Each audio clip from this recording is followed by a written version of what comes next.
आप सुन रहे हैं एजी एंटरटेनमेंट की धमाकेदार प्रस्तुति।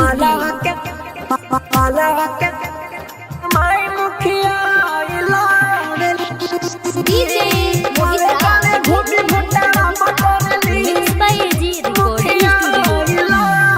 तोया से चढ़ल बा चुनाव, तोया से घूमे गाँव गाँव, जया से चढ़ल बा चुनाव, तोया से घूमे गाँव गाँव।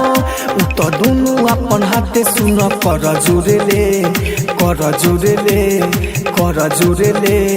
गावे गावे घूमी भोटावा बटोरेली, आ मालावा के माई मुखिया लड़ेली। गावे गावे घूमी भोटावा बटोरेली, आ मालावा के माई मुखिया लड़ेली। डीजे मोहित राज मालावा के मालावा के माई मुखिया लड़ेली। गावे गावे घूमी भोटावा बटोरेली, एजी रिकॉर्डिंग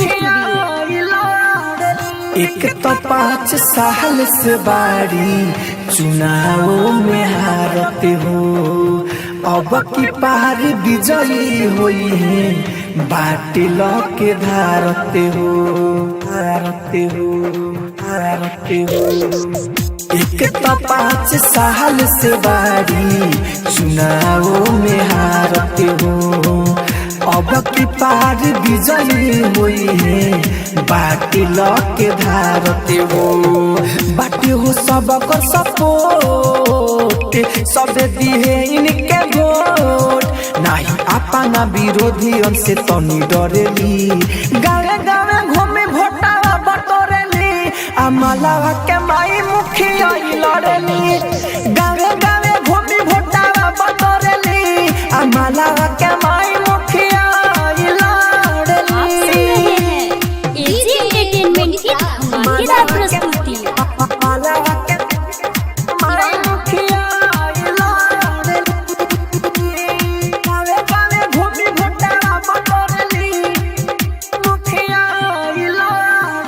राइटर अरबिया चंदन लगावता रे नारा हो, एक ही तो महिला रसे भैल बाड़ी खड़ा हो, खड़ा हो, खड़ा हो। राइटर अरबिया चंदन लगावता रे नारा हो, एक ही तो महिला रसे भैल बाड़ी खड़ा हो। बाटे पूरा पर चार इहे जीती है अब के बार, राहुल राजधानी पर पूरा जिम्मा छोड़ेली। गावे गावे घूमे भोटावा बटोरेली, आ मालावा के माई मुखिया लड़ेली। गावे गावे घूमी भोटावा बटोरेली, आ मालावा के माई मुखिया लड़ेली। एजी रिकॉर्डिंग स्टूडियो रोशनपुर सपहा।